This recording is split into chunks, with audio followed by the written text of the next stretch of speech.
Coming up this week on Success Won't Come Calling. Didn't get any credible GCSEs or nothing like that, but it didn't stop us because we had ambition, and I just think it's important for my kids to see their mum going to work every day, because I want them to grow up and know that that's normal. If you want these nice things in life, you want nice holidays, if you want nice clothes, whatever, you've got to work for them. Hello friends, Simon Gibson here. Podcast is SWCC. Thanks for tuning in again. If you like the podcast, click subscribe and you will get to know first when every episode lands. And this is one I'm really excited about. You've just heard a few words from them both. My guests this week are Charlotte Tiplady and Elliot Barton, who are the leaders of Tatti Lashes. How are we doing, guys? Good. How Great, are you? thank you. Thanks so much for doing this. It's really good to meet you. Oh, I'm lovely. Thanks so much for having us on. No, pleasure is all ours. Now, when I was looking at your Instagram, the thing which jumps straight out is that you're the number one lashes brand in Europe, which is an incredible achievement. But just for those like me, who it's not in my usual day that I order lashes, but I'm really interested in what you guys have achieved. What do Tatti Lashes do fundamentally? Oh God, that's a big question. I know. Isn't What it? do we do? To be fair, we do a lot. Like, we ship worldwide now, don't we? Yeah, we cover obviously all aspects of eyelashes, from the professional side, so B2B, and then B2C, business to consumer. So yeah, we touch base on all types of eyelashes. Yeah, we sell like strip eyelashes.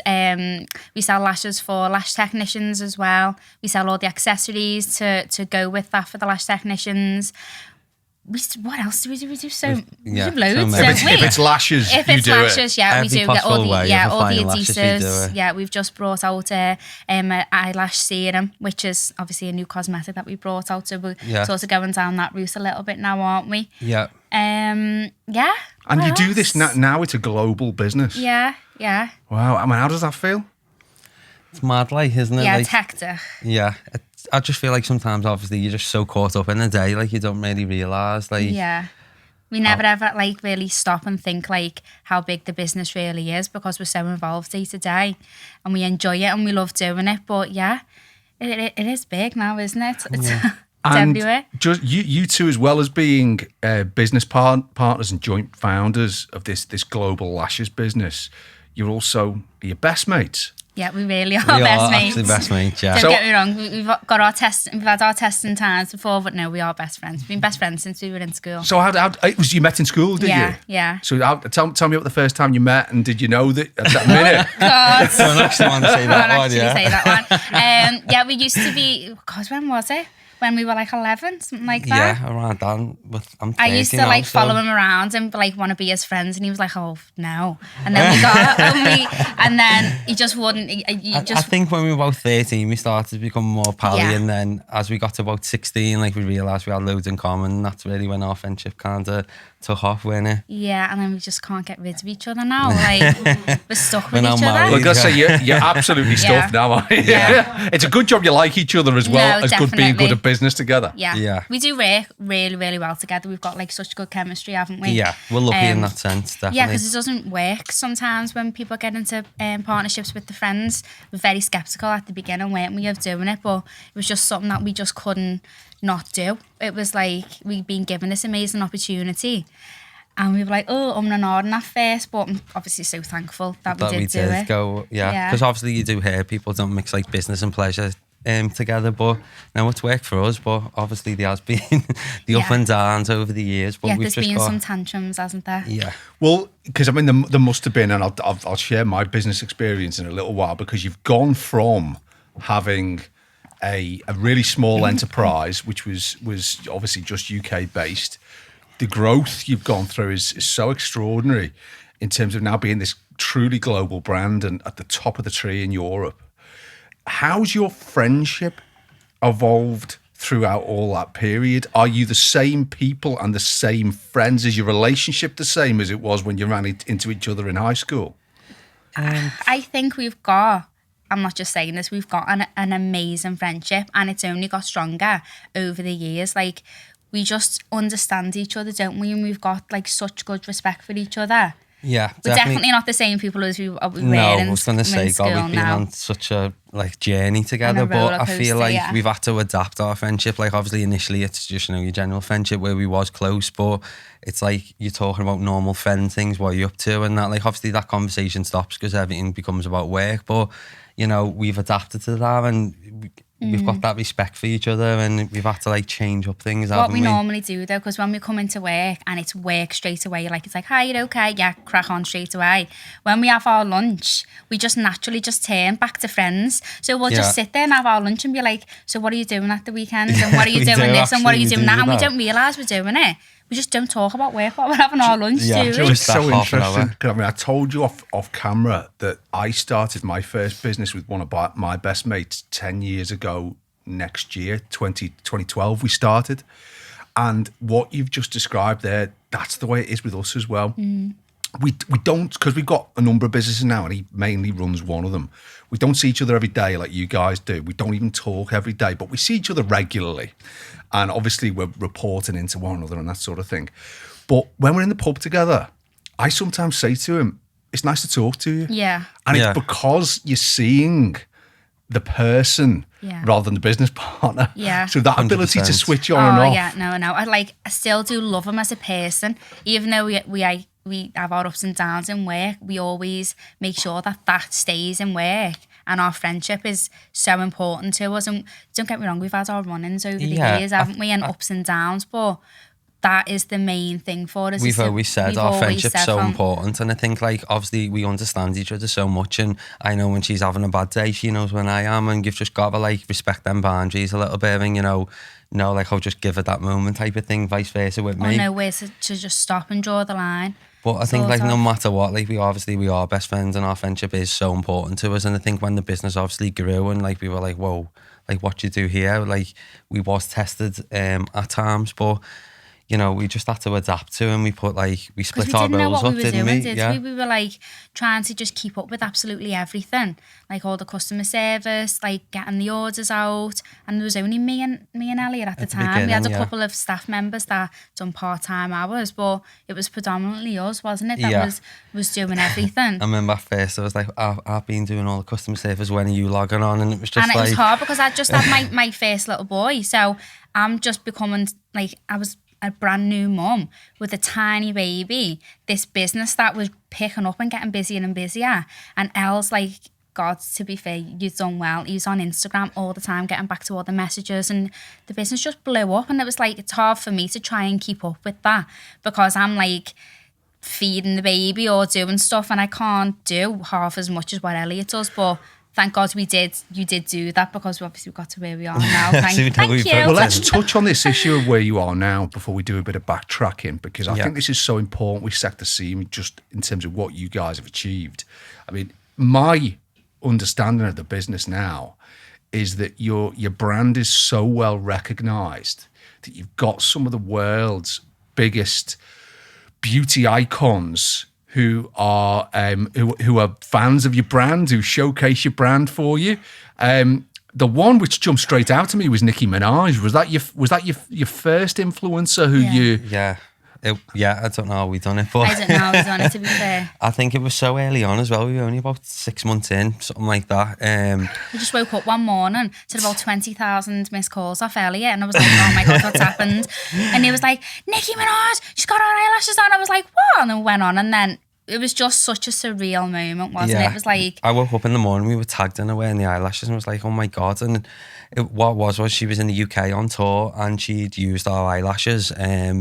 So she just got into it. Well, someone, maybe not her, got into a shop and bought it, basically. Yeah, and she wore them, and I was like, I didn't think it was real. I kept looking at the screen thinking, is that real? And then it sank in, and I rang you, didn't I? I was like, oh my God. And so I think we were so lucky so early on to obviously, have a celebrity of that calibre as well to be wearing the product. It just like to give us a kickstart. Yeah, it definitely did. And then people started recognising us a little bit more then, and it went from one celebrity, obviously from Nicki Minaj, to like another big celebrity, and then another big celebrity, and it was like we were on a roll. Because you got the Kardashians, you got Yeah. Molly May, is it? Yeah, we've done a collection with Molly May about 2 years ago now when she come out to Love Island. We brought out like a range with her. But then we've had the Kardashians wearing the product. We her makeup artist reached out to us who like does like most of the Kardashians and was like, they really love your eyelashes, can you send this style out? So we were like, oh my god, yeah. So we just sent loads of the style that they wanted. And yeah, we they kept applying them to them. We kept getting the content. So what really interests me, so you've got this influencer marketing strategy sewn up from what you've described. Because I mean, how can it doesn't happen like that now. It's Instagram's changed so much. Like we got on Instagram. Our whole business started on Instagram. And what year was this, Charlotte? 2017. It's not that long ago then, is it? Well, we launched properly. We went online, got our website in 2017. We obviously started researching, doing the brand and stuff. So yeah, it was like 2017 when we went online. So and in what way has it changed in terms of the reaching out to influencers or influencers just getting involved in the showcasing like the your algorithms all product? changed on Instagram now. So for what we were getting back then, you just wouldn't get that now, yeah, would you? I think like the reach was obviously you were getting a lot more. You're reaching out to a lot more people on Instagram, and now obviously with the changing and like even influencers, if they're wearing your product, even their reach obviously, so less people are seeing the product. I understand what you mean now. This is when the algorithms see that you're trying to promote something and want you to boost it up through paid. Everything's gone paid now, Yeah. So even when you do that, it's just not the same platform that it was, but it's still amazing. And listen, like when we started, we got like so many opportunities through Instagram. Like we didn't even have a website, and we had people in America like messaging for the lashes, and even Khloe Kardashian wore the lashes, and we didn't even have a website. So we didn't want to get a website because we were like, we didn't know what we were doing. But obviously it was the best decision we made because people could just purchase them without having to come to Instagram. The website that we got, the first website, it was made shocking. on clip art. It was the most unprofessional web. It was just terrible, wasn't it? It was awful. And we were buzzing with this site. We were made up, weren't we? We were like, you clicked on it and a song just started blasting when you went on the website. It was so bad. It was like, remember like MySpace? It was like, like a page on MySpace. And then I remember Ryan saying, what is this? Like, this is the worst thing I've ever seen. And we were like, okay. And then we obviously had to invest in a better website, which was one of the best things that we ever done, which was what we've got now. But oh my god, that was so bad, that website, just what you're saying about the algorithms, it isn't Instagram, isn't it? Haven't you got a wider reach when you do reels? Because aren't they trying to compete with TikTok? Yeah, do you know what? It's just all a bit mad lately. I don't know why they've done it. Obviously, they're making it like a paid platform now, but I think I feel they've like gone and ruined it for themselves, really, haven't they? It's going the other way. Because even with me, like say if we put like a product post on that we're going to boost, I would have normally put loads of budget behind it knowing the reach is going to go higher. But now like I'll put say like even just a couple of £100 behind a post to boost it. And it doesn't even actually do that well. So sometimes I just think just leave it. Yeah. Do you know what I mean? So I feel like it's going that way. And obviously everyone's going over to TikTok now, but TikTok isn't really a shoppable platform. So you know, it's not really good in that sense. It's a few years behind Instagram. Well, it is, but it will evolve to that, won't it? Yeah, I do feel like a couple of years away from it being shoppable, the way Instagram wasn't at first. You couldn't shop on the platform or swipe up or, you know, have like a shop front on it. Wasn't there? Yeah, but now obviously TikTok will go that way. Or something will. Yeah, just feel like there's still like a bit of time behind from that happening. Because my understanding of the way Instagram certainly originally was set up was that the way they made their money was through ads. Yeah. So what it was in their interest to do was to get their members as engaged as they could in the content to stick around so that they're being influenced by the different ads.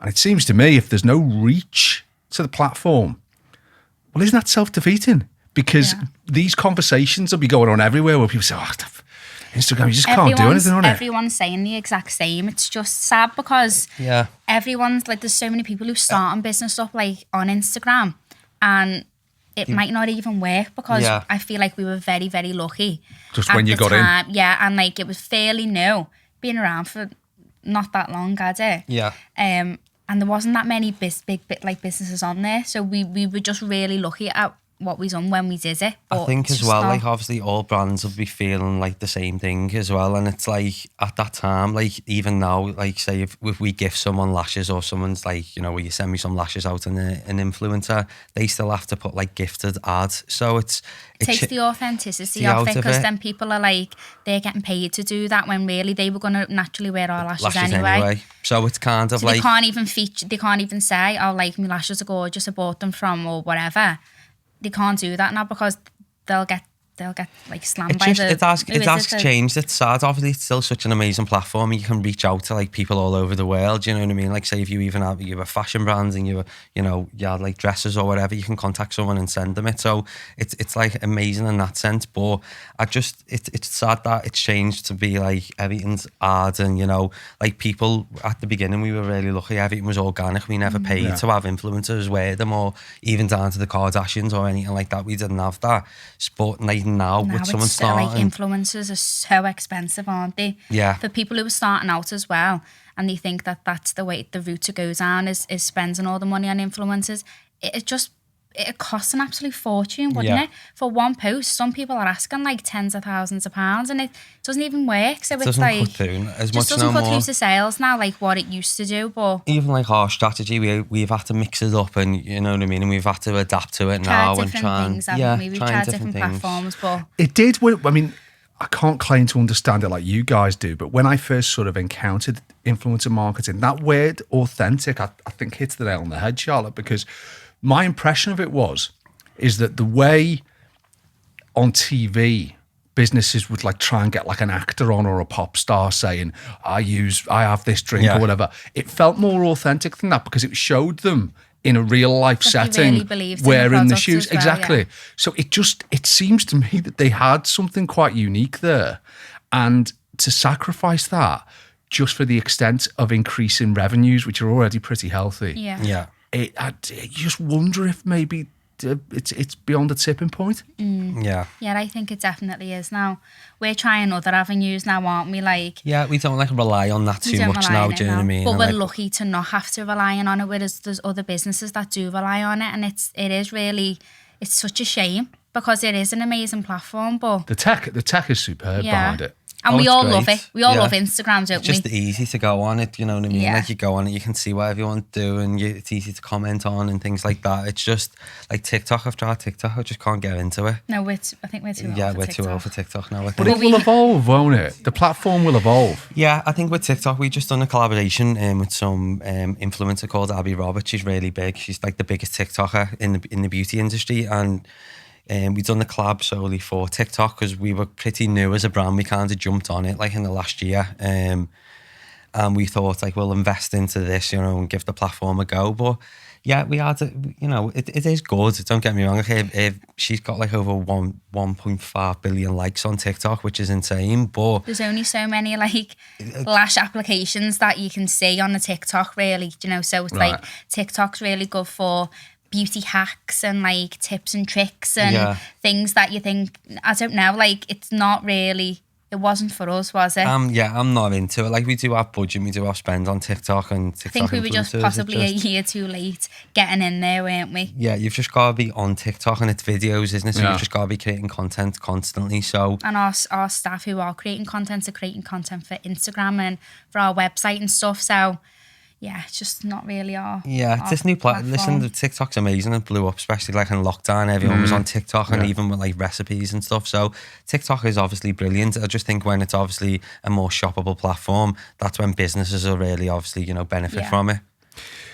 We drink whatever the guest wants on the podcast, and this is the first time I've had 2 drinks in front of me, so you're ticking all my boxes already. So what are we drinking, Charlotte? What's your drink first? Oh, I'm drinking rosé wine. Beautiful. Which is Gordon Ramsay's. Gordon Ramsay wine. Gordon Ramsay's wine. It's actually really nice. Cheers. Cheers to you. There you go. Thanks for coming. And what's your poison, Elliot? It is it pink gin or gin? Pink gin and lemon. Pink gin and lemonade. Cheers to you, Oh, my friend. cheers, thank you. Trying to be healthy. Yeah. You mentioned that over the journey you've described from being effectively a startup to a global beauty brand, and you've now got even in light of the changes you've described, you've got such a lot of marketing collateral behind you and such a lot of brand value. You mentioned there've been some downs as well as ups and some challenges as well as successes.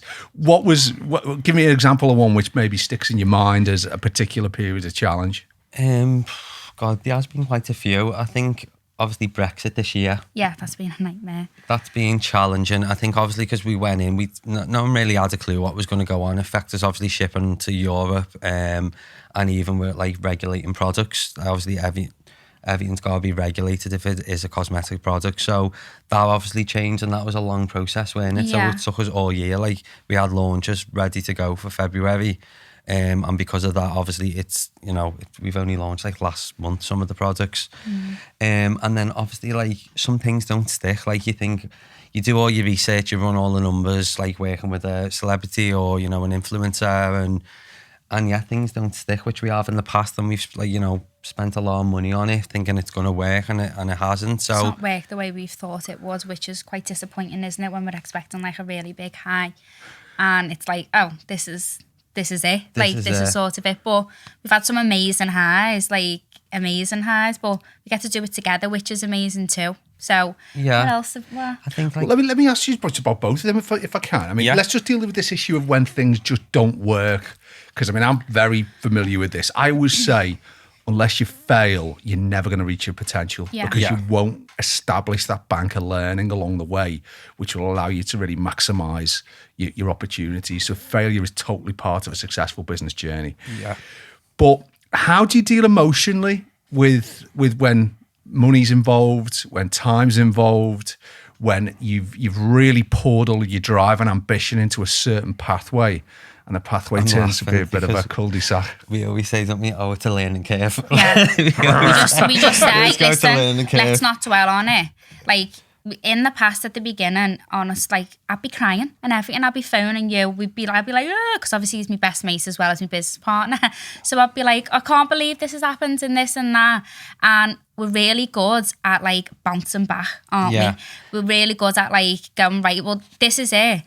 What are we going to do to better ourselves? Like, this is what we should do, and then we just do it. And sometimes it works out, sometimes it doesn't. But we do strive off those times. Yeah, I feel like everything is, like, you learn so much from making mistakes. And I think if you don't make any mistakes, you're never going to learn. And obviously we went into the business with no business plan and no, like, business background. So the full 4 years have been a huge learning curve for us. And we have learned so much down to staff and, payroll and finance and marketing and every aspect of the business, even like take it so personal as well, because it is our baby. So the littlest thing that would mean something to someone will be massive to me, so learning to like deal with that, it is hard even sometimes. Like stupid things. I remember we had like the wrong rates online for shipping to the US, and it worked out. It would do online for like a couple of months, and like we lost like 70 grand off that. But it's a learning curve, but still, it's a lot of money in a business. We've learned that we can't dwell on it, and we've just got to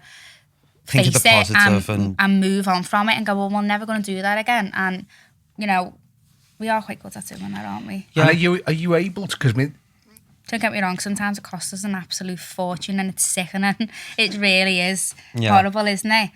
And obviously we do take it so that as well. When we first started, we obviously knew I'm not really like tech savvy at all, and we only had a couple of staff at this time. We just moved into the unit, and basically we were fulfilling orders when it comes to us pending on PayPal. We were fulfilling orders for it was like a couple of months, I think it was. But what people were doing, so it said pending, so it hadn't cleared. So we're sending the parcel out that day. Then people were actually cancelling and refunding the order. So, they were cancelling this, but we'd already sent it out, so the money was going back to them. I remember we got a report on it, and it was like 30 odd grand of people just doing that. We were like, and were they doing that maliciously? Because they knew what they were doing. So people were going on, but then we looked at them. They ended up getting blacklisted off the site. But there was people who were like then spending £300 and then doing it. Do you know what I mean? So they were buying like loads of products online and kept doing it. But we were new, we were naive, we didn't really understand it. So obviously all things that have happened, you just learn from it. So then we knew then, obviously, the way things go. But it was just me and Charlotte. We didn't obviously have a manager. We didn't have an office manager or anything at that point. So it was like just us doing it. Us, yeah. The phrase you used there is "don't dwell on it," which is absolutely right.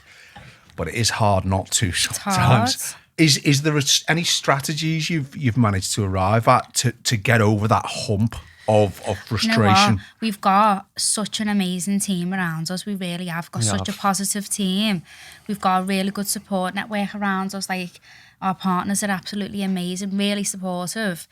You know, we just can't dwell on it, can we? I think what we do is we go through the emotions. We had one quite recently as well. It's like, like literally on the edge, and then you're fine, and she talks me out of it, and then you go that way, don't you? Yeah, so that happened not long ago. He had a bit of a wobble, and I was like, oh, love, like, you know, it's fine, blah, blah, blah, talking about it. So then I make him feel better, and then I was like having a wobble then after that, thinking, I can't believe he thought that. No, like, what, you know, and then I was like, oh. We both, like, kind of, like, when she goes one way, I just automatically, like, think, right, we're fine, do you know what I mean? And then she does the spiel to me. But we've had so many amazing things happen to us, and I always say, like, oh, well, I'll counter for that. Like, say if it's money's involved, I go, well, that's done absolutely amazing. So, you know, that's fine. That will kind of, you know what I mean, fit with that. So it's a learning curve. Every single day is a learning curve. Some things really work, amazing, but some things don't work. And it's like, well, we won't do that again. What else can we do to improve that sort of thing? Yeah, I think as long as you learn from them mistakes, and, do you know what I mean, and you just go forward with that, then that's the only thing you can do. And talking, like you've mentioned, that's key crucial. for us. That is really key for us. We sort of find that if we don't have our little friendship sort of chats and stuff, then we sometimes do get a little bit aggy with each other, don't we? Yeah. But then we'll have our little best mate chat again, and then everything will just be back to normal. And talking is important because we've learned that over the years. And I think me and Charlotte done that, and then obviously we've took that with all the staff. So anyone else, we always say, like, listen, if there's an issue in work, or you know, you're feeling a certain way, or someone's like bothered you in that sense, just come and speak to us. And we've got like an open door policy in our office, haven't we? And like people do come in and speak to us, and all the teams, we always put that message in as well. Like, if anyone's got any issues, or you know, just speak about it, because we'll just nip it in the bud there and just move on from it. And I think that's the best thing that you can do. And same, like, even the managers and work, like, everyone's just like that. There's no, we don't like things to build up, because we have done it, like, in the early days. And it's like, it's happened to us before, and bad things have happened, and we've been like, why? We should have just nipped that in the bud there and months ago, and it would never have gotten to that. But luckily, like, you know. And the thing about leading by example like that is to be respectful and transparent and fair in the way you deal and interact with one another. That will filter down to the team. It's something our team see that though, don't they? Yeah. Like, he'll say something about something, and if I don't like it and I disagree, I'll say like, I don't, you know, I'll disagree with it. And we have our little debates all the time, so people see that it's not all rosy, but it'll never ever be. I always say, like, we'll say, like, I can see where you're coming from with that, but what do you reckon of this? And do you know what, we debate it, but not in like a bad way, in a good way, where we're like back and forth, and we're going, yeah, no, I know what you mean by that. Because it'll never ever be like, well, no, I don't think that. It'll be like, oh yeah, I get that, because the business always comes first. So it's like, that would work better for the business. Yeah, let's do it like that. And do you know what? There's an interesting point there, isn't there, around disagreement and compromise, which I think applies in life as well as business, because what you guys have just said is, you know, an issue arises, one person's got one view on it, another's got another view. It might be there's kind of 6 of one and half a dozen of the other. It might be there's a compromise to be found. And that's the way good businesses operate. I sometimes feel that in life now, when you look at the way certain issues are dealt with in the media and whatnot, it's as if there's no middle ground. Yeah. So, you know, let's just take as an, we were talking about social media, weren't we? We've now got this bill that's going through the Commons. What do they call it? The online safety bill, I think they're calling it, where they're looking to regulate people's behaviours online. You know, they're talking about holding like Mark Zuckerberg to account if someone is on, you know, someone posts something that's offensive on Facebook. Yeah. So you've got on the one hand that sort of censorship argument, and then on the other hand you've got people who just say people should be free to say whatever they want on social media with no element of redaction or anything like that. And it just seems to me that sometimes in life as well as in business, if two people have got opposing views, the best thing to do is to try and bring those views together and see if you can sort it out and move forward, rather than just staying still and kind of not making Just any like progress butting at all. heads and not getting anywhere with it. No, definitely. Yeah, I Feel think like- I know when you're passionate about something, or I know even our team, when they're like, even like say the marketing team or the graphics are really strong about, you know, a certain image, or like I'll say, do you know what, we'll have that because I can see how passionate you are about it. Same with me and you, like these lash stars that you've thought, oh no, I don't feel like that'll work. But remember, don't take no for an answer.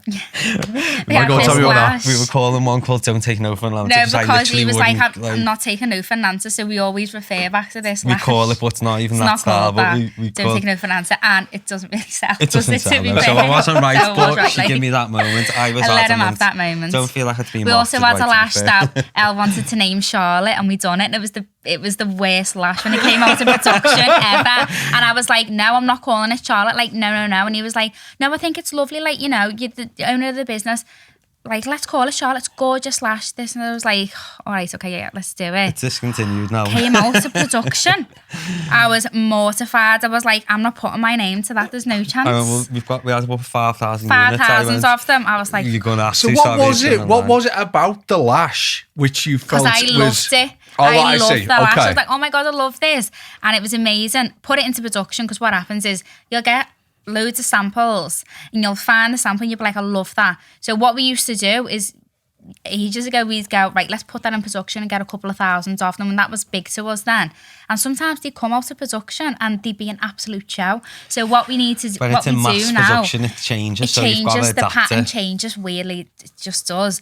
But now we have to get like 500 and then see what the quality of that is like, and then we go Then into there'll be mass adaptations production. before it goes in mass production, just So to I was make like, sure it's spot on. I loved that lash, didn't I? Yeah, I was like, oh it no, I come love out a bit it. different. To be honest, no one would have noticed the Oh, difference it's just because we show. can see, like, Couldn't put my name to it. yeah. I'd love to And talk about. he still laughs at me. Like someone found one the other day, didn't they? And like found a lash called Charlotte, and I was like, oh, throw it in bin.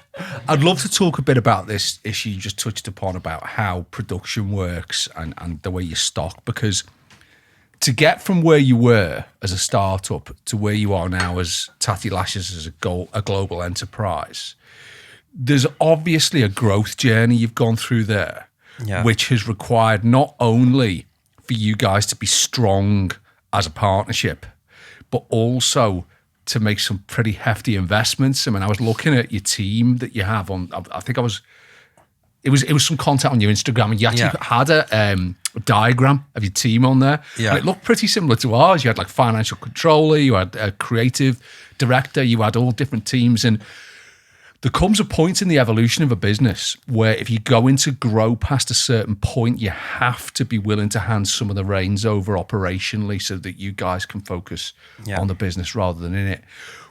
Talk to me about the point when you actually had to start making investments which carried risk to them. So you bring on board a financial controller. You've not got cast iron guarantees that next year you're going to generate the income that's sufficient to pay them and still obviously give you guys a reasonable living. Is that something which occurred? And if so, how did you deal with that risk? Yeah, I think as well, like one of our things was like, oh no, we'll just do a lot of the jobs in there, and we were always about saving money in the business. So oh no, well we can do that, or that person can do that as well. That their role's not a full-time job. And we always like at first, obviously as you start up, you just can't have like a person just for one role, and everyone was kind of multi-skilled. But then obviously as we've grown, we've had to obviously then start taking the right people in the right role, because it started affecting us. Like I was burnt out at one point, and you was yourself, and because we were doing so much of it. Your mind is like completely chocker with all these different job roles that you're expected to know what to do.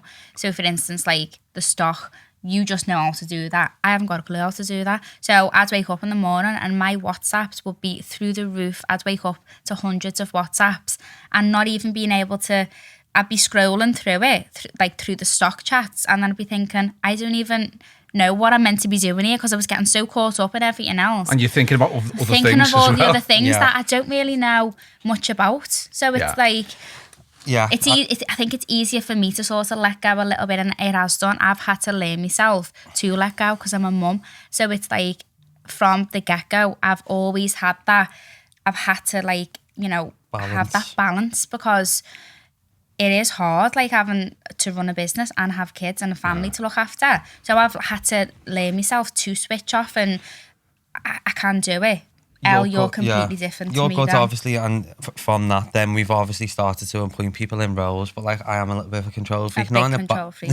No, you're terrible. Way, Every single staff member will say the same thing.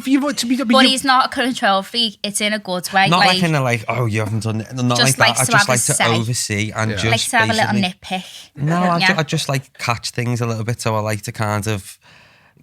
Basically, when I did stop at one point, things were going on social media. I was like, what the hell's that? Do you know what I mean? That's gone out. But now, to be fair, we've got the strongest team. And so you've got that trust has been built up. The team's and we've like trained amazing. them to be how we want it. And yeah, don't get me wrong, there is times where we'll still point things out, but now we've got to just respect what the team are doing, because that's what we're paying them to do. And that's why that's what they're there because for. You end if you I mean, listen, I'm not for 1 minute suggesting that I've always got this perfect, because I haven't. I've hit many of the same challenges you are, but it does get to the point where you're actually making the investment in your staff, but you're still trying to kind of oversee. You're almost paying twice, because you're paying their salary and you're also investing your own time in double checking and treble checking. Yeah, definitely. But there is a balance, because I mean, lots of young entrepreneurs I speak to now, it's not that they don't want to grow, and sometimes it's not even that they don't want to let go of it, but they just can't access the capital, the money they need to bring other people on board. They just haven't got it, because it would take them, a long time to save it.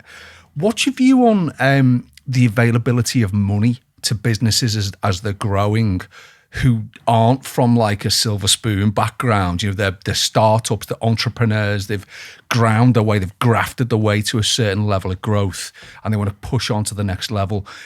What's your views on how easy capital is to acquire, and is there any changes you think would be positive? It's just, obviously for us, we just pumped everything back into the business, and like we never took a salary at all for like we were quite lucky though, because we did have our other businesses as well. Because you ran salons, didn't you? Yeah, so I had a beauty salon which had done lashes and nails and beauty treatments. Elliot had his beauty salon too. So we had an income anyway. Yeah. But it was just that we were trying to do Tatti Lashes in between all that. And it got to the point we did do it for about a year, didn't we? So we still had an income, but every bit of money that we were putting, we were trying to like build the business up as quick as we possibly could. Yeah. But we literally started with like £1,000, didn't we? Yeah. So we did have an income coming in. It was not like we didn't have any work and we were struggling. We were working as well. It's still a huge commitment in terms of you diversifying your time like that, in terms of you're not focusing fully on the income stream you've already got, and you've really spreading your focus. So that in itself, whilst that underpinning salary is obviously helpful, you guys still had to put in the hard yards to sort of grow from the salon into what you've got now. Yeah, definitely. I think like obviously at the time it did take off quite quick, but we were trying to hold on to our salons thing, because you still think like, oh, it might plummet. What it might if, just yeah. be, yeah, what if type it doesn't of thing. work, sort of thing. Because we had this, listen, the salons earn the normal wage off it. It's not like you're earning mega money in a salon. I couldn't personally, I couldn't go back to doing the hours that I used to do in a salon. I couldn't make that money anymore. So it was like, I always knew deep down that I always wanted my own brand. I always knew that. Didn't know what it could be, because of being in fashion, because of being in anything, but I always knew I always wanted a brand. Talk to me about that, Charlotte. I'm interested by this. How did you always know? I don't know. I just always loved working for myself. I could never hold a job off working for anybody else. I used to get sacked all the time. And you actually worked for me at one point. I worked for you, and I think I got told to wear my uniform one time as well. Was this in the salon? In the Elliot salon, yeah. But so you're getting revenge on him now? I'm getting revenge on him, yeah. But when I was there, I used to do like the nails and stuff there, and then I went on to my own salon, and then obviously Tatti happened after that. But what was the question again? It's how you always knew that you wanted something which was yours. I just love working. I've just got that ambition. I could have stayed doing what I was doing. I was happy doing what I was doing, but obviously I just didn't feel fulfilled doing it. We were just very, very lucky at the time that we found something that we could really run with. We were both passionate about, we both had knowledge in. And it just worked, didn't it? Yeah, I think obviously we went in with like no business plan or anything like that. It was all very meant to be like a Northwest type of product. Yeah. It wasn't even going to be a brand. It was more like, you know, we'd stock the product in each salon, so it's not like really a brand, and we'll get them in, and like people in the area will purchase them when they're in the salon. So it was never like to be on a big scale. We thought we would probably end up with like a little shop or something, didn't we? Like that people had just come into, and because we were both salon owners, we thought it would be pretty straightforward to do that, but we never ever. I think how you got that. the Kardashians wearing Exactly. eyelashes. It was like, how are we going to keep up with this? It's literally being like a roller coaster. Like, you just don't know. 1 minute everything's absolutely amazing, and the next minute something really bad's will happen, and then the next minute it'll be amazing. It's like a full-on roller coaster. Do you know what? The reason I asked you the question about when you know, because that's how I always felt, but I'm just so interested in what that DNA is. What is it that makes certain people just have that level of ambition and like ownership?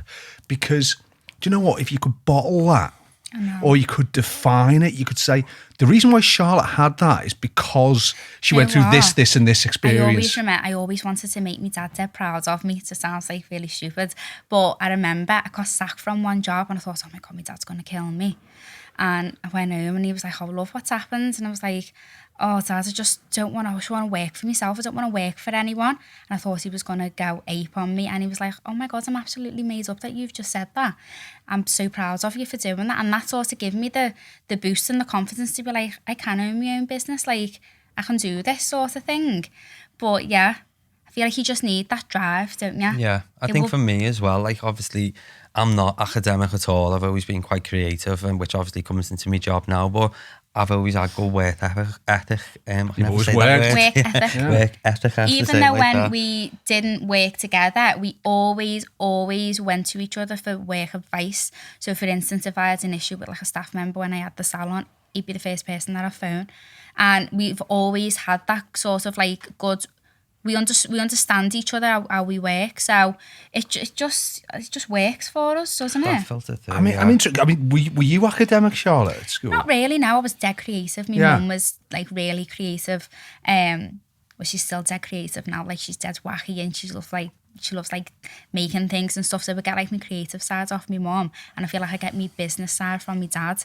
So I've just been brought up with people who, like, you know, it's just in me to just be like them. And yeah, your mum's like quite creative as well, isn't she? Yeah, for me, like obviously, like I did leave school. I had like got no GCSEs and like maths or English or anything like that. I walked away with 1 A, and it was an art. So, yeah, so I've always been quite creative, which has helped me so much now. And to be honest, we actually went to fashion school together, didn't we? I didn't do fashion. What did you do? I done art. It was the art centre. Oh, you done art and I done fashion. But we were on like the same floor. Same floor, yeah. So I done like art and design. But at that time, I remember thinking, I'm not really going to be an artist. I weren't that good, but I was good at like just like a creative eye on making things and stuff like that. I was never really like amazing at drawing. But it's mad. I remember being like, say, 17 and 18 and in college and just thinking like, what am I going to do? And I never ever thought, like now, every day I use my creative side and work. And it's mad to actually use that skill. That's where our passion I mean? comes out, isn't it? When we're doing shoots, like we love it. When we're doing packaging, we love it. Like, we're so creative together. And once we start like talking about things, like, we can't stop, can we? Even like a concept, you know, like a new collection that we're doing, or collaboration with an influencer. It's like you've got to obviously come up with a theme for it and the shoot and the design of everything, and that's where like we bounce ideas off each other, and like we are creative, aren't we? And that's why I think, with all the other side of the business, it was so new to us, because we're not that way at all. Like, we're not like obviously whatsoever, but we were trying to save money for the business, when really we should have just stopped being tight and should have just like tried to get the best people to like help us in those areas, because we were terrible at it, weren't we? You know, in terms of the school system, there's something not right, isn't there? Because how can it be that two people like yourselves, who are clearly very intelligent, driven, ambitious, good people, you've got resilience, how can it be that you leave high school and on paper you're a failure? Yeah, that's how I felt, you know. I actually thought, because I remember my dad saying to me as well, like, he really wanted me to do well in my GCSEs, and I just didn't. I think I got like an A in art, and I felt like a failure, because I was like, oh, I'm never going to be anything with my life. And I remember getting put into like a support group where everyone took like an extra GCSE, like an extra subject to do, and they wouldn't give me one, so I used to have to go and sit in the library while everyone else was studying for like six lessons a week. And 9 out of 10 people, if they walk out of that school with those results, I think they just disengage and they just go and live a life of unfulfillment and no real positive productivity. What have we got to do, in your view, in the school system to recognise different qualities in people which allow them to leave school feeling successful and move on with the career at a greater rate? Because it's not stopped you. And in fact, it sounds like it might have even pushed you on. But I bet you bottom dollar, the vast majority of people have not got that, and they would just be deflated by the whole academic experience.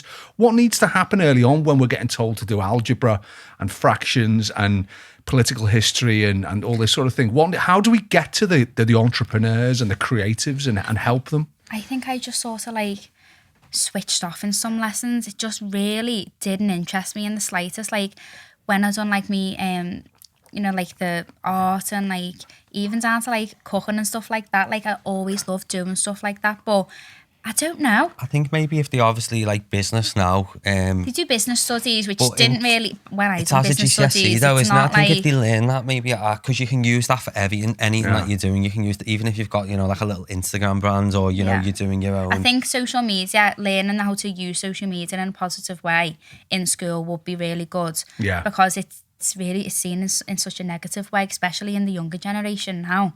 But possibly like... I think for me, obviously, I left school, like 15 years ago now, 14 years ago.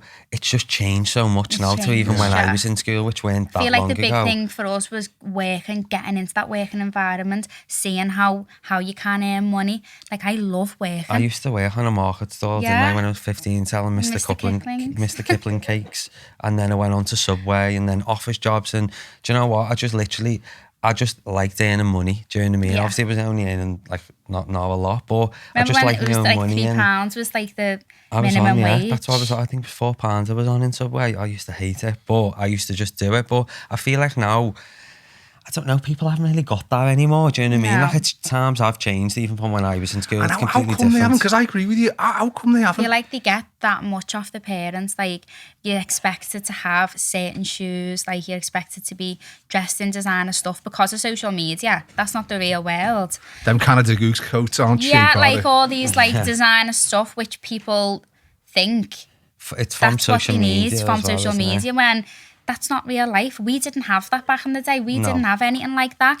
So the most social media we had was like snaking on knocking your phones, wasn't it? It was like remember that. that was it. And then like the Blackberries came out and stuff. So this generation, it's sad because like they need to understand that is not what real life is. So what's pushing that? What's pushing that misinterpretation of what you have to do and achieve to get those material rewards, which we all like? I mean, I like nice things, but I work hard for them and I use the talents I've got to the best of my ability and play to my strengths, and like you guys have. Yeah. Does social media underpin that this access to wealth and fame and fulfillment just seems like a click away? Yeah. Rather than years of hard work. Yeah, I think obviously, you know, with the whole thing with social media, you're only seeing a small part of people's life. You're not going to put on saying I've had the worst day of my life as you post, and you know, some people might, but it's very rare that they do. So obviously growing up now, people are seeing that more, and they're seeing like this perfect life on social media, and it's just not that way now, as we didn't have that, do you know what I mean? So you engage with people more. We didn't have that to compare ourselves to. We just went with it, didn't we? And it was just, we didn't have, you know, we had to wear these certain shoes, we had to do that. Like, it was just not like that when we were growing up. Yeah. So it's harder, really hard for kids this day and age to think that that's normal. Yeah, I think it's mad because I think, like, you know, sometimes you don't see people going through the journey. No. You see people who've made it and you see people doing amazingly on social media. But for the younger generation, if they was to look at that, it's good to know, like, you two started with £1,000. Look at the journey you've made. Mm-hmm. It's good to see. I think they should teach people about, you know, going through the journey. The process. That's right. And it goes back to what we were saying about schools, wasn't it? That what isn't measured in schools is things like work ethic, things like empathy, things like resilience, ability to work as a team, ability to lead. all these things which are very Key, useful like, in key life. day-to-day life, and Well, so important you, too. you leave school without any of that being measured. So the guys who leave school with poor GCSE results might be the most empathetic, confident, optimistic, resilient, compassionate people. But there's no measurement of that, which might attract them, for example, to future employers or investors.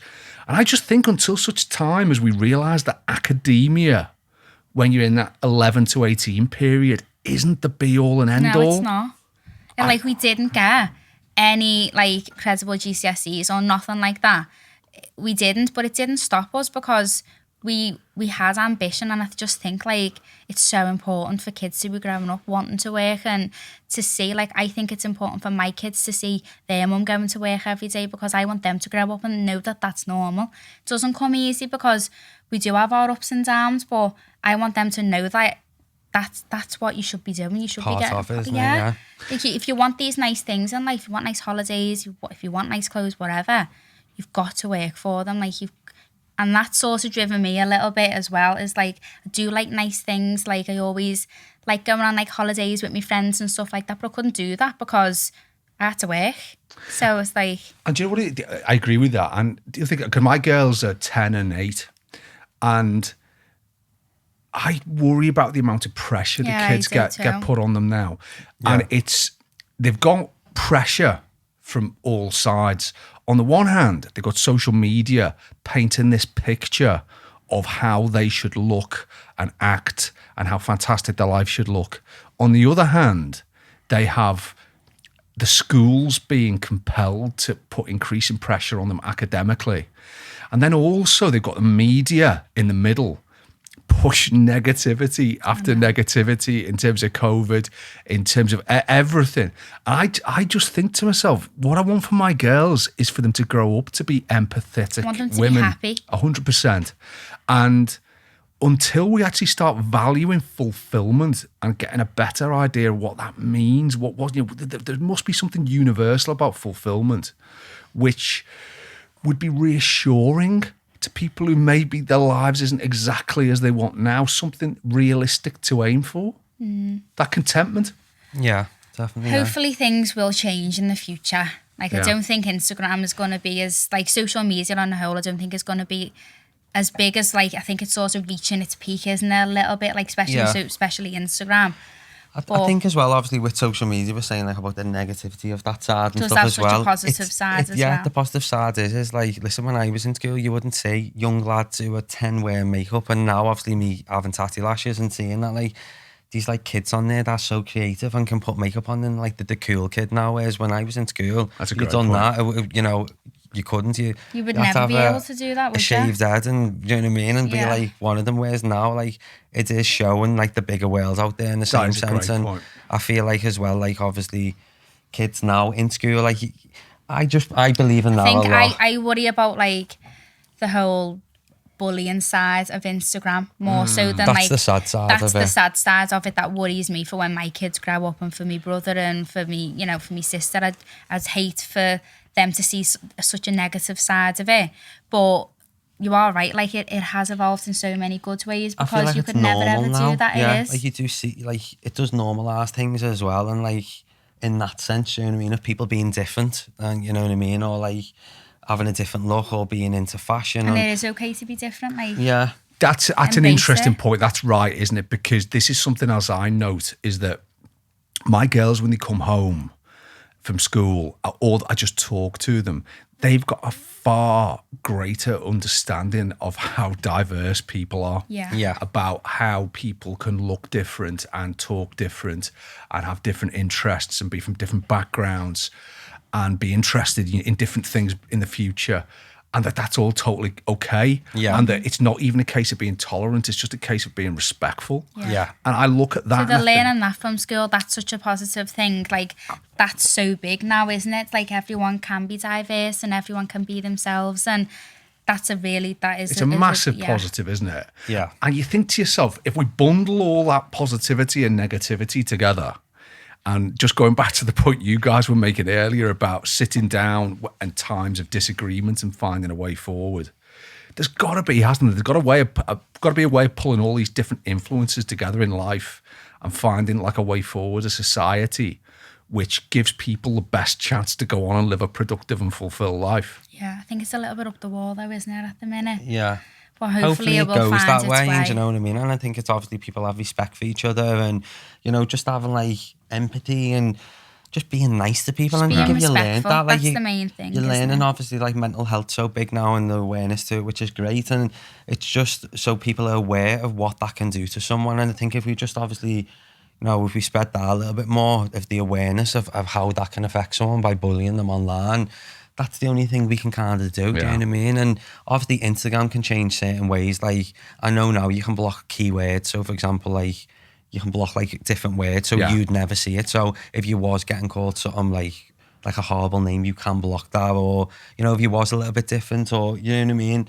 Which is obviously a little step, but obviously these are a lot more ways where they can improve it. I think it's like they've got some big changes to make happen. Yeah, 100%, especially because I know some people get absolutely bullied online. Yeah, it's disgusting, do you know what I mean? Like in school, like even when I was in school, listen, bullying was really bad. Like, you could shut the door, couldn't you? Shut the front door and get away from it. Yeah, that's it. You go home and you'd be away from it, and now it just followed them. So I do, obviously, it's terrible in that sense. But obviously, if they can combat that somehow, then I feel like it will be a great platform. I think that's right, because on something like blocking, I mean, that's the equivalent in the real world, isn't it? Of just not bothering with someone. Yeah. I've just said, well, if he's a negative person, I'm just going to spend any time with them.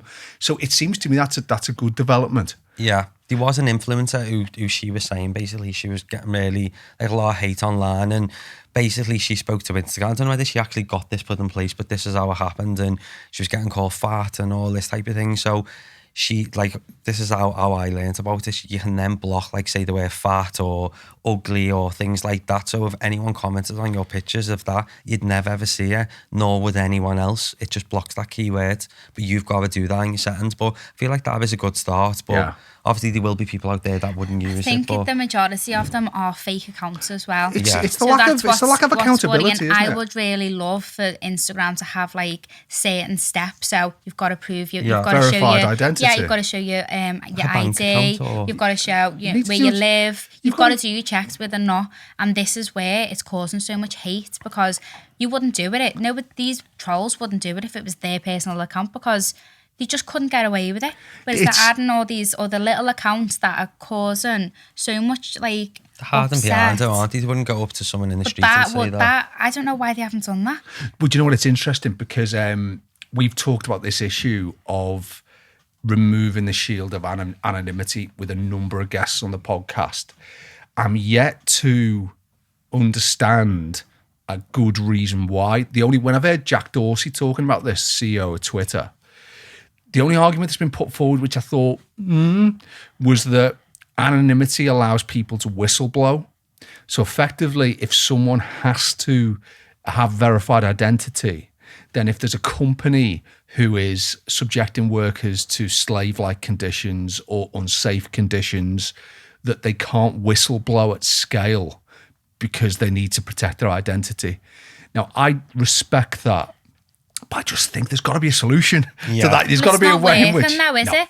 So they need to try something. They need to change things, because if that was the case, I bet the majority of the trolling would stop, because people are too scared to do it. There's consequence. Of course, there's definitely consequences. People are big on it now and people hate it. But if there was more steps in place, I'd love that. Yeah. What about then? Let's. That's fascinating. 2021. We are coming to the end of the year. We are hopefully going to get over the COVID hump shortly. Brexit, you guys have described how you've managed to find solutions to that. What's next for Tatti Lashes? God, we've had like a bit of a mad year, haven't we? It's been good. We've had loads of ups. I think next year, moving forward, we was meant to be going over to the US to set up over there, just as obviously COVID hit. I had my visa, I was ready to go. Yeah, he was leaving me. I was leaving, I was packing up. Leaving me in Liverpool to run forth, and you were just getting off to LA. On the ready. Yeah. But and his little bike down the beach. But you know what? I'm glad I haven't, because I've done so much work. Like the last it wasn't year, the right 18 time months. It weren't the right time. It was obviously, it's a big decision for me to go over there. I still obviously will be working from here too, but it was just kind of obviously to get that going. But now obviously like looking into it a little bit more, I've changed my mind on how I want to do it. So I kind of want to be back and forth. It was going to be based out there. So I think that obviously setting now up for 2022, which we're working on, and the same for Ireland. Obviously with Brexit again, Ireland's kind of like our gateway into the rest of Europe for the Republic of Ireland, which is also popular for us online. So we're looking to set up there. We are trying to get our events up and running again, don't we? Because we were we were doing so well with the events, like our masterclasses, like we were doing tours and stuff. Yeah, we were doing tours. So many different things that we started doing over the past couple of years that we had to start with COVID, but we want to start that up again. We've got plans for some big things in like January, February, haven't we? Yeah, we're launching with ASOS as well. We're bringing out a collection with them. ASOS approached us, and obviously they're such a huge brand. Massive, huge. I'm so happy that we're going with ASOS. So we've made 10 styles for them, which is just exclusively to Are they ASOS. exclusively online, ASOS? Yeah. ASOS is so big. They're one of the biggest retailers in the UK, if not the biggest. Because you're in Superdrug now as well, aren't you? Yeah, Superdrug. Yeah. How did that happen then? And that happened. we went into Superdrug just as COVID hit, didn't we? Yeah, do you know what? With Superdrug, time. I'll be honest, we held out, didn't we? So basically, we should have went kind of, because we're obviously online and we went offline with Superdrug, but we did get approached from other retailers. And we held out because we just, for us, Superdrug and the demographic and everything, they just fit with the brands, do you know what I mean?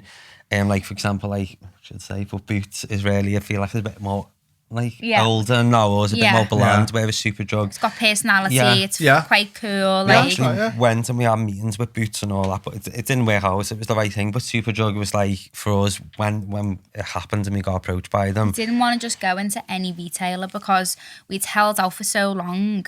We just thought we needed to wait for the right one, and that was the right one, and that was always the one that we thought, imagine if we could get into that. And you've still got your independence though, haven't you? Because you've got your own website, you've got your own socials, you're selling yourself direct to the consumer. So it's almost just another platform, isn't it, through which you to scale your products? Yeah, it's definitely. Just to get our offline presence more. It's like, it is a proud moment as well when you go into Superdrug and see like your products there. It's boss, isn't it? And I think obviously like when we launched, it was like bang at the pandemic and stuff like that, but we done well. We've done well this year with them. But yeah, for Superdrug, it's more like obviously we're online, and you know, when it gets to Friday and people are last minute and they're going out, and you tend to like, that's when you go to Superdrug for your lashes and stuff. So it's catching like the consumer that's shopping offline opposed to online, and you know, is a bit last minute. And we used to go all the time, where can I buy your eyelashes? And we never had nowhere, so we used to just be like online. So it's just it's allowing you to access a consumer base who might not necessarily do kind of shop online or access the products online. Or like that's it. Not everyone's into internet shopping. I never used to be myself, to be honest with you. I used to like physically going in store and buying something, but product, obviously now like it is so big, so we are tapping into like different consumers and stuff like that, even like the older audience as well, like that will go in and shop, or sometimes online you look at things and you go but when you see them in person,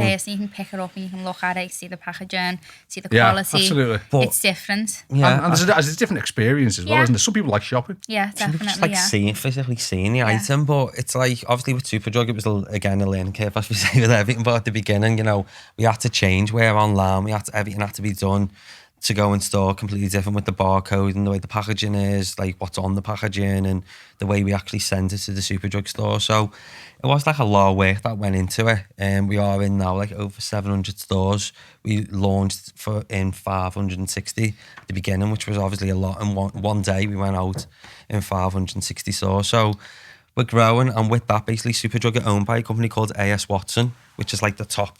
That's like a whole company, and they own obviously like all different, like the equivalent of Superdrug all around Europe, and we're in Marinord as well, which is kind of like some people know Sephora, so like Sephora in the US, it's like their European version. It's like high end, like Dior in there, and all the big brands and stuff. So there's actually a funny story about this one. When A.S. Watson, like when they first reached out to us and we were speaking to them, we had to go over to Italy. Well, I ended up didn't go because I lost my passport. It was actually my 30th birthday, and I was like, made up. We went over with Ryan, who's our digital director. I always get confused. Yeah, digital director, who's also my brother. He's so he's a big brother. part of the brand. And Sarah, who deals with our PR, we went over and we had to basically like do this big pitch. Basically, so it was all their umbrella brands that were there like from all over, and there was like a room full of people. You said it was like Dragon's Den. It was like Dragon's Den. So nerve-wracking. Our hands were sweating and everything. Bear in mind, I didn't even say a thing. I just went, "Hi, I'm Charlotte," and just let Ryan and Sarah just crack on with it. So I was just standing there, just like a nodding dog, like, just like waiting for them to. But it was so nerve-wracking. But it was such an amazing experience because we got in Superdrug through that, didn't we? And then Marinaud, and which then is obviously like and ICI Paris and it's all over like Switzerland, Slovakia, Romania, all my places you don't think. Do you know when those who are listening who maybe aren't in a great spot in their lives or have reached a bit of a crossroads?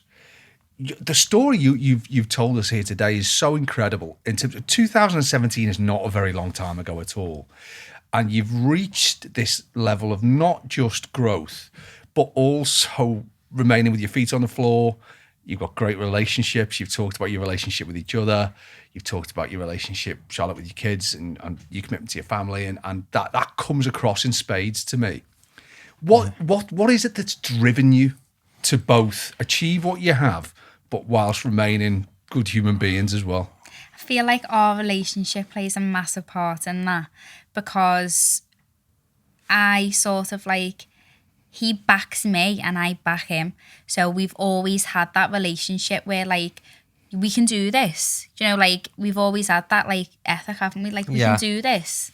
I think like for me, it's not like the money side of it. It's more like we just enjoy seeing it. the brand doing well. Yeah. So like, for example, like we're in talks of doing a collaboration. I can't really Can't say say anything at the minute, but someone big from the US and probably our biggest one.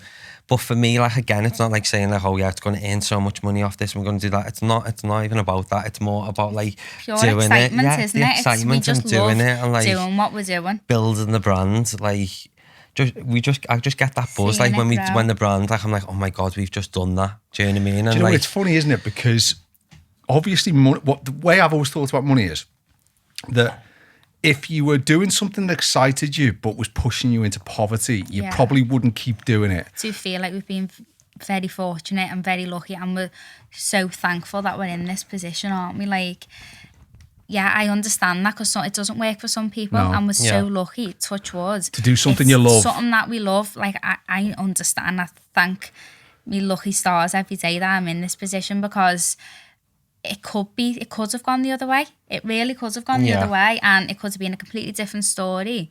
And I do sometimes think, like, why us? Why is this happening to us? Yeah. A little bit, but I'm so glad that we decided to go on this journey when we did, because it's just been amazing. yeah, and I think that like we were nearly not going to do it because we weren't confident, and we were like, oh, as if we're going to be able to do it. We didn't know whether we could even work together like that, is we? And we were like, oh, go on, like just give it a go type of thing. And we just set up an Instagram page one night, just like last minute. There was nothing like really between it.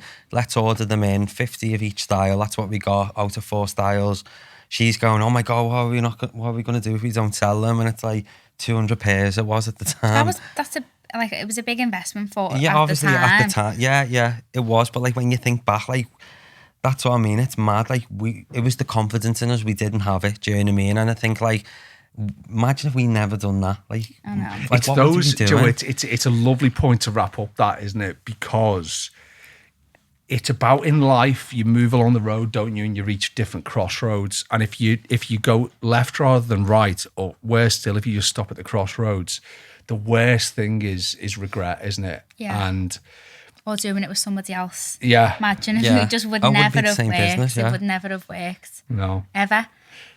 Would it? No. Maybe. You're thinking of who else you could have done it with. It's part of both of us. Like it Yeah. literally is, even down to like the colours that we use online Yeah. and like everything. Just like it's a We've part got, of us. weirdly, we've got like the same sort of eye, haven't we? Yeah, we have. Yeah. I don't know what it is. It just works. I don't know what it is. Like, I can never say it's this, it's this, it's this. It just works. I just can't put my finger on what it is And myself. do you know, it's maybe that, you know, I mean, one of the reasons I started this podcast was because of that reason. You can't quite put your finger on what it is that successful people have which allows them to be driven forwards whilst not sacrificing other areas of their life, like their relationships, like the family, like the friends. Yeah. And I mean, for you guys to achieve what you have in such a comparatively short period of time, and to be sat here now, I mean, you must both be so excited about what the future's going to hold. Yeah. Don't get me wrong. Like, obviously, God, we couldn't switch off at one point. You know what I mean? And I feel like now it's took, say, to last year, I would say, to get that work-life balance, which is so much better, because sometimes I'd just be sitting on my phone waiting for something to come through, and I feel like it's not healthy, and you can do it for so long, but it's not sustainable to do it. That would stress me out as well, because I'd know we'd be doing it, and I'd be like, Elliot, this is what we've got, our amazing team to help us with. Like, I didn't want him to have that pressure on him, and it stressed me out when he did have that pressure. So now, but even both of us, you were like that early on, so I feel like now we've got the balance of everything. We've got such an amazing, strong team, which is so important. You know, that's what makes us grow as well. And like, I feel like, obviously we're not there and we've done everything, but I feel like we've got such a good structure now to the business, and like, I can go home and I make sure I switch off at 7 o'clock of the night and put my phone away, and I start at like 5 a.m. But, you know, I'm happy with like my little routine. And if I go on holiday now, I used to have to work every day when I was on holiday, and now it's like we've got other people to take over for things. So we have an hour a day where we'll call up and check in and say, do you need me for anything? So I feel like now with the business, it's so healthy. What we used to have to do is, if you go on holiday, I'd have to hold the fort. So I'd be like stressed out to death trying to deal with all the stock. And then he'd come back and he'd be like, oh, it's fine. And just sort everything all out. And I'd be like, oh, but we sort of like, he'll hold the fort when I'm away and vice versa. Yeah, we don't book holidays at the same time now. Like, we split it, plus the team, like, we've got a strong team. So it's getting good communication, good team, clear division of roles. If I'm sort of burnt out, or and we just speak, don't we? It's like, this is how I feel, and he's like, okay, well, this is how I feel, and then we sort it out, and then we move on, and then it's like, that's probably the main thing for our relationship, is speaking, isn't it, and our communication. I'd say. I think like tension's high when, like, say if you're working on a collab, like, to be honest, they're amazing, but also the pain stressful as well, because if we were bringing out a product, we're kind of like put together like their expectations are so high, you've got to reach those, like, you've got to make sure that the level of everything is spot on, because you want to impress them as well. Do you know what I mean? Like, you're winning them over doing this collaboration together, you're working together, and you're like, oh yeah, I can do that. And then each time you want to do better than your last collab, even if it's down to, you know, like the campaign or the packaging, or, you know, the even eyelashes themselves. So I think, like, sometimes that's when pressure's high, and I feel like because a lot goes into it, and say if you've signed a contract to launch this product in, say, like July, you've got to deliver it, do you know what I mean? And sometimes with shipping, or, you know, it's finding that balance, isn't it, between keeping that commitment to bringing the business forward, whilst not letting it dominate your whole existence and dominate your mood and your emotions and your relationships. And I've got to say that from what I've heard today, combined with what I already knew about Tatti Lashes, I do think you're really inspiring leaders, and I do think that your story should be put out there more amidst a lot of negativity, that there are real positive ways forward, and you've not got to be 50 years old and do it for 20 years, that you can make progress relatively quickly with some good teamwork, some good business planning, and some good positivity. And it's been so nice having your company, guys. I've really, really enjoyed it. And thanks for being guests on our podcast. It's been my pleasure. This is our first podcast as well. Yeah. Oh, God, you mentioned that. Do you know what, your naturals, you know? Really? 100%, yeah. It's the wine.